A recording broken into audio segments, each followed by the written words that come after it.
Devon Witherspoon got some of his first action for the Seahawks this past week in Detroit, the 5th overall pick for the Hawks this past draft, or the highest selection that they've made going back to 2009 when they made Aaron Curry a top 5 pick, had many Seahawks fans watching with a very keen, watchful, interested eye, wondering if this kid was going to hold up. Well, I am very happy to say he was as advertised. The kid was quick, he was twitchy, showed off that long speed, he was tight in man coverage situations, and to my eyes, I even saw a little bit of improvement in zone, or that one area you might knock him on just a little bit when he was coming out of college, where he himself said, that is the main area where I need to improve. He only posted a 57.4 PFF grade on the day, which would be just a smidge below average. But that's really emblematic of 2 plays in particular really dragging down the grade on the day. It is not representative of how he really played, and those 2 particular plays are going to be teachable moments for the coaching staff. Also 2 plays that you might come to expect for a guy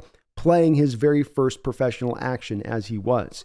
He also posted a 75 run defense grade, and he was very impressive in that department. He was feisty, physical, and willing. 3 common elements that you don't normally see on outside cornerbacks. And I know that it's strange for me to say that this outside cornerback, as we go moving into the future, is going to help our run defense out. But indeed, that is going to be the case. This kid is just wired that way. But don't take my word for it. Let's get on into the tape and let me show you why Devon Witherspoon was so very impressive in his first professional action. So we're going to kind of go down the line here a little bit and show off the skill set of Witherspoon in this game. And I want to start off first with him in man coverage situations. So first, right off the gate, you've got him in a press look here at the line of scrimmage.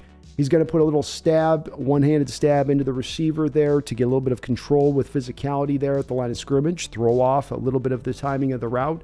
What I like about this and the coverage call from Clint Hurd here is that you would typically see the Seahawks run this kind of look and fall into a cover 3 look with Quandre Diggs center field dropping to depth. But here you're running man, and where this helps you is that you're going to have a comeback route being run by the Lions or a stop route being run by the Lions here. And because you have the man in the hip pocket being Witherspoon here instead of playing over the top in a cover 3 kind of look, he's able to be right there and dissuade Goff from ever throwing the ball in his direction. Good sticky coverage here in man from Witherspoon. Another route that's been tough for the Seahawks secondary to cover with this cover 3 defense has been those over routes, even the deep over routes, because you have your guy playing on top, the receiver goes inside, and there's just a natural leverage situation loss that happens with the cornerback where he just can't get back to those routes, especially if he's running cover 3 pure and not a man match kind of situation. Here we have Witherspoon again up in a press-based look. He is not going to actually get any kind of physicality on the receiver on this route. He's just going to stay in that back hip pocket, but he is step for step with him when he cuts in to run that over route. There is no opening. There is no separation here. It's a very good job by him in coverage, but I also like Hurt here really selecting Witherspoon in particular on this play, saying, let me put him in man. If you look down at Trey Brown, he's actually in zone. Other guys are in zone on this play. But if you're going to put Witherspoon out, be it on the outside or be it in the slot, you want to utilize him at his best, at his most in man-based situations. That's what they do here, and he completely shuts it down. Another press man look here for you with Witherspoon. He's going to utilize that right arm, as he often does in coverage, out of these press looks. Rather than giving you a full-on jam at the line of scrimmage, he's just going to put that arm kind of right up on your hip and try to kind of slow down your momentum as you're gathering up the football field. And what he does really nicely here is get that physicality on the receiver while still keeping his feet moving, staying in phase, staying on top in the receiver. There is no separation here. There is no indicators to Jared Goff to even try and go in and make an attempt this throw. This man coverage snap made me laugh. We do want our officials to be consistent in their calls, and we do also understand as fans that there are going to be different officiating crews that call plays in a certain way that's just specific to them. We just want consistency throughout the game. So we have Colby Parkinson in this game who comes off the line of scrimmage, puts 2 hands right into the defender, clears that way, breaks open. That's called offensive pass interference. It's right on the line call. It doesn't get called often, but it was like, okay, that's the mandate you've set here for this game. Well, here on this play, you get the Lions receiver come off the line of scrimmage, jam both of his hands in, initiate the contact into Devon Witherspoon, create just a tiny little bit of separation. But what I really like about this is Witherspoon's not knocked off his path. He doesn't mind physicality, and he's right back on top of this route. It's a no call from the officials, though. That's the part that makes me laugh here. And as well, Goff has decided before this play where he's going to go with the ball, so there was really no intent to even go this direction with it. But Witherspoon was there and probably would have been there to make a play if Goff had instead decided to go to the right side of the field instead of the left. Let's bounce over and look at some zone snaps from this last game. And if you're going to play zone in the Seattle scheme, beyond playing to a certain spot or being so smart in your zones, it begins with staying on top, not getting beat over the top. Now here, he doesn't have the toughest draw on this particular play. David Montgomery is going to be on the outside, and he's going to run it deep. I think this is also just a play where the Lions are just trying to clear out the outside cornerback for more of an underneath route. But nonetheless, he is there over the top in his proper positioning game one. On this next zone snap, the Lions are going to try to maybe perhaps confuse the rookie a little bit here. They condense their splits. They get the outside moving receiver that's actually a running back moving in motion inside. A nice, easy, simple, seamless handoff here from Witherspoon to then pick up the inside slot receiver and carry him up the football field tight in coverage. The receiver comes to a stop. He's right there on top of him, right on the spot where he's supposed to be in coverage. Wagner gives up a little completion underneath to the back who breaks inside, but Witherspoon's responsibility here is to take that receiver to the back because he is playing to a zone and not to a man on this particular play. Another zone snap here by Witherspoon, and nothing over the top in his performance on any of these snaps of him doing anything extraordinary, just doing his job in the right place at the right time. The Lions are once again going to appear to try a little bit of a confusion on the rookie here in his first game, running a little bit of a switch release off the line of scrimmage here. He quickly and seamlessly goes from taking the outside receiver to picking up the slot receiver, carrying up the sideline, staying in phase, staying over the top in the cover three responsibility that you are given in this defense, and doing it well. Another snap here with Witherspoon running cover three, dropping into the bail technique post-snap, this time out of press. He's not going to try to get any physicality on the receiver because he's got the responsibility of staying on top first and foremost. He does that, does it well. He's step for step there with the receiver running up the sideline. He's even pressing him a little bit closer and closer to the out-of-bounds marker, giving him less and less space to potentially stack him on this route.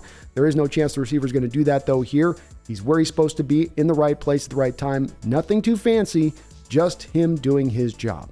On this snap and zone, you're going to have one of the four completions that was credited to Witherspoon or against Witherspoon in this particular football game. I'm not so sure I agree. In fact, I would love to know what the chat thinks about this play, if this is really going to be on him. You can see that his receiver off the line of scrimmage is just going to come to a stop, and then the tight end is going to run with a little bit of depth and then also come to a stop. It would appear that Julian Love is then supposed to be dropping to depth here, protecting against this over the top. But it's a little bit odd because you already still have Quandre Diggs as the single high safety here, cleaning things up over the top, keeping things protective. But this is the nature of the Seahawks defense. We don't want you to get us deep. We want to keep everything up in front of us. Still, I'm not so sure you can credit Witherspoon with this completed catch here. He's basically drawed the task of having two players in his particular zone, and he's got to pick one. He happened to sort of, I guess, pick wrong. He still, at the end of the day, is only a couple feet away from coming in here and making a play on this ball. Just a tough draw, and really from my standpoint, this is the Lions just making a good call in this moment, finding the hole in this particular coverage. Here on this snap, we're going to get another completion given up by Witherspoon here, one of those four given up in this game. And on this play, it's much like the last one. He's going to have the guy he thinks he's covering prior to the snap stay stopped on the line of scrimmage post-snap, and then he's going to get the slot guy heading into his zone. And so he's got to pick that up on the fly, read it on the fly, and then he's got to remember that he has to stay on top here, even though they're trying to get the first down here, throw to the sticks. He's got to remember his coverage responsibility is cover three, stay to depth. So he's got to react in that fashion. He's a hair late on it, but understandably so when you know what his coverage responsibility is on this particular play.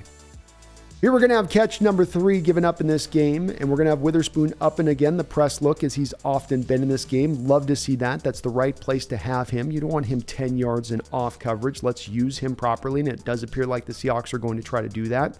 Here, the Lions are going to run a 9 route, and Witherspoon's going to be step for step with him in man, and I think it's man because if you look at how the hips are flipped here, he's not flipped with the hips towards the sideline, but away from the sideline. When you're running cover 3 and dropping into bail technique, part of the bail technique is to flip your hips to the sideline as you're dropping into that bail. So I think he's running a man-based coverage concept here and running it really well. What this feels like to me is that Jared Goff and the receiver actually read this on the fly and turn this into a back shoulder throw. Goff also just makes a real tremendous throw to a spot here. And as well, the receiver gets off with a little bit of a savvy vet move here with just a tiny little bit of a push off on Witherspoon. Not the worst play, though, by Witherspoon here. This type of thing will happen to the best of cornerbacks in this league. A well-thrown back shoulder ball. Sometimes there's just not a whole hell of a lot you can do about that. On this play, we'll have the final fourth catch given up by Devon Witherspoon in this game, and this is going to be the worst of the bunch. This is a bomb that he's going to give up here on a flea flicker. But I think it's also one that's easily explainable, and that when you understand what he was trying to do on this play, it makes it more understandable. Because we do know with the Lions, what they like to try to do as much as any team in this league is they will bring their receiver down and have that receiver block an edge, or have that receiver go down and block a safety, as opposed to just blocking the cornerback on the outside one-on-one. And what this then creates for the Lions from their perspective is that the running back gets a one-on-one opportunity with a cornerback, and if he breaks that tackle, there's a very good chance it can be a big play because they've got a hat on a hat across the rest of the board. And that's how Witherspoon reads this particular play when he starts to see that receiver go in that type of motion that would indicate that. He buys in whole hog that this is going to be a run play once the back gets the ball, and the Lions are able to take advantage of this aggressiveness by then hitting him over the top on the flea flicker. But his heart and the instincts were in the right place. He is committed to helping stop the run, which is good. You just have to dial back a little bit of that aggressiveness as a coach. But at least he's trying to do something here. It wasn't just a boneheaded mistake. It's something where he's reading this somewhat properly for how the Lions normally run this. They just happen to catch the rook in his very first game. A strange part of this game was how often the Lions receivers would initiate contact off the line of scrimmage, deep even sometimes into their route, in order to create the separation.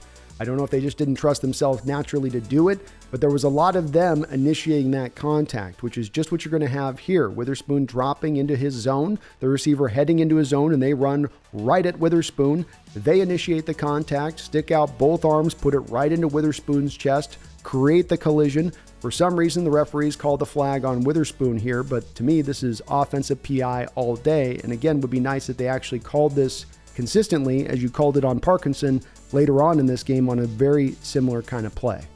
And here we've got another snap where the receiver's coming off the line of scrimmage, initiating that contact, going right into the chest of Witherspoon before he tries to then go into his in-cutting route. Witherspoon is not thrown off the mark at all. If you're going to try to out-physical Witherspoon, you're kind of doing it to the wrong guy. That's sort of the name of his particular game.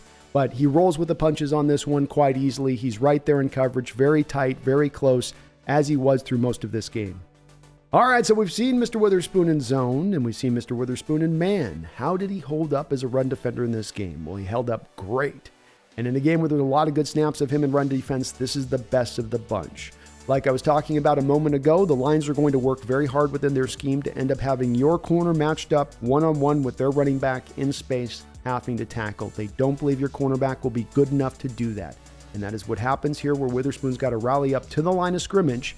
He is the outside defender here, and that means that first and foremost, his responsibility is to spill this back inside. Hawk coaches would love their cornerback in this situation to make the tackle purely, but he can't lose the running back to his outside shoulder. And what you'll notice about here with Witherspoon is that he's not just trying to press this ball back inside. He's not just trying to push it to somebody else to go make the tackle and he's done his job.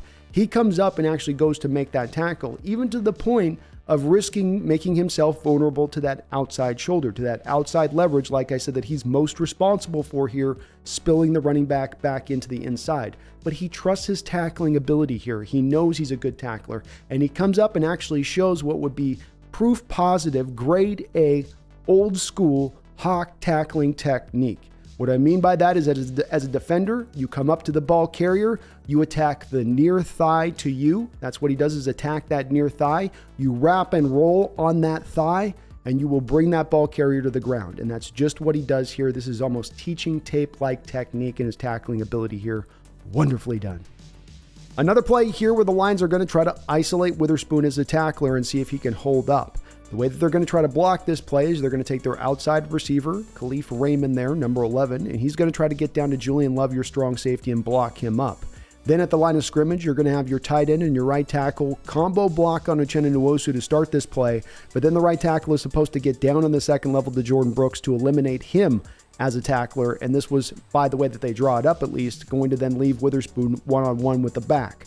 Witherspoon comes up. He's ready to make the tackle. Luckily here as well, though, Jordan Brooks is able to get off that block quick enough. The tackle is not able to get down to him fast enough, and Jordan reads it really nicely to where this becomes a double team tackle here by both Jordan Brooks and Witherspoon. But Witherspoon gets up in there, sticks his nose in there, is a willing tackler, and he absolutely, I think, would have made this tackle even if Jordan Brooks hadn't been there. Good luck as a wide receiver blocking Devon Witherspoon. First, he's got the bouncy, quickie, twitch stuff that he brings so that he can just get right past you by bouncing around you or being quicker than you. Then you also have to prepare for the fact that if he doesn't do it that way, he'll just be physical with you. He'll throw hands. He's got no issue with that either. So it's very hard to know what you're dealing with when you come up to try to block him in space. And that's what happens here where the Detroit Lions player comes up to block him and he's quickly past him, throwing him to the side. In fact, I'm going to show a couple snaps right after this play of him doing just that throughout the course of this game. He does not stay blocked. And like I talked about in the previous play, when he's coming up as the force defender here on the outside, the main job is to spill things back inside. You'd love them to make the tackle. That would be ideal like he did on that play I showed before. But first and foremost, you got to make sure that you don't lose outside leverage, which is just what he does here. He spills the play back inside into the waiting arms of Jordan Brooks, who is then there to make the tackle. But it's him getting off the block so quickly here that helps to make this play happen. Here's a couple of snaps I was just talking about to show how hard it is to block Devon Witherspoon. He can bounce off your block, as I'll show you here in this first clip, or he can just out physical. He can throw you out of the way. He's a very strong guy for his size, and he really feels like no other receiver is as strong as him. And so you often see him just tossing guys out of the way if he can't bounce around him. And then you'll see in the third clip, he can sometimes call upon the combination of each, where he can be both physical and be sort of bouncing away from the defender to get free of him to go and then make the tackle. But you see it all throughout the tape here with the Lions. And again, it was all throughout his tape there out at Illinois. So you've been beat on a flea flicker earlier this game. That means that now you're just going to stay in the hip pocket of the receiver. Maybe you're not going to be as worried about the run game as much, right? No, that is not the case with Witherspoon because he's wired to want to help out in the run game. That's what you see here. He's got his eyes right on the backfield, looking for his keys. And the second that he sees that back, has that ball, he's driving in there to go make the tackle. The rest of the Seahawks defense is able to do their part on this play, so they don't require the cornerback's help, but he was there if they needed it. Let's finish up with two of the better snaps from Witherspoon in this particular football game. And both of these are going to be big plays in this game on top of being really, really good reps from him. First off, you've got the Lions here in a third and very short here as they're driving down onto Seattle's side of the football field. Witherspoon is going to be in a press look here, and he's going to be in man coverage. The tight end post snap is going to run a drag route. So this is a very tough route for a cornerback to have to cover, even if it is a man situation where he's not have to break off of a zone to get into man, but just being able to be step for step. It's a short route, a tough route to cover. And it made all that much tougher because you have Amon St. Brown coming in pre-snap motion to eventually try to run a little bit of a rub route here on Devon Witherspoon as Witherspoon's trying to pursue the tight end back to the middle of the field. Witherspoon does a nice job of not allowing there to be any contact between him and Amon Brown so he can keep his feet, keep his momentum. He stays step for step with the tight end, and he is then there to make a play and knock the ball free when Goff tries to target him. Just a great play here from Witherspoon where he shows off that quickness. He shows off that stickiness in man coverage type situations. I know it's a tight end on a cornerback, and that's going to tend to favor the cornerback in coverage for the most part, but all the same, he's there to make a play, and the Seahawks needed this stop big time. One of the bigger plays of the game here for the Seattle Seahawks. You got 4th and 2. The Hawks defense needed every single stop that they got in this football game, as this was one that, of course, went into overtime. And here you got Dan Campbell, big balls Campbell, deciding I'm going to go for it once again, as he seemed to be doing every which way but loose in this particular football game. And here you got to feel like Goff coming up the line of scrimmage is probably thinking he's going to get a cover 3 look here from your Seattle Seahawks. He's got Quandre in a single high. He's got the corners in kind of an off coverage look in the way that they're set up here. But instead, Seattle's actually going to run a man-based coverage concept here, and to their benefit, because the crosser is one of the big killers of the cover 3. You have your bottom side corner get run off by a 9 route, and then you got the over receiver coming over on the crosser route, and a lot of times he's wide open because his corner that's originally on him, being a Witherspoon type here, would normally be dropping to depth to their cover 3 responsibility. It's just the natural hole that can sometimes exist in this cover 3 defense. But when you run man-based coverage concepts, that vulnerability gets eliminated here. And Witherspoon is running step for step with the receiver. There is no separation created here. Yes, their legs get tangled up, but that's always going to be a no call, as was the case here, and that does sometimes happen, and most especially does often happen when you have two players very closely together. When you have the type of corner that's going to be in that back hip pocket of the receiver, their feet are going to get tangled up. That's the nature of the beast there when you got a corner that can play it that tightly in coverage. But a huge play here, a huge stop here for the Seattle Seahawks, and the rookie coming up big here in his very first football game. There is an eternal debate that is breaking out among Seahawks fans regarding this past draft. Should the Hawks have taken Jalen Carter out of Georgia? Or was Witherspoon the right pick, or should they have taken somebody else? It's a debate that's not getting solved anytime soon, and it seems like by the week it's only getting hotter. But I'll say this, I'll enter my little part into this foray.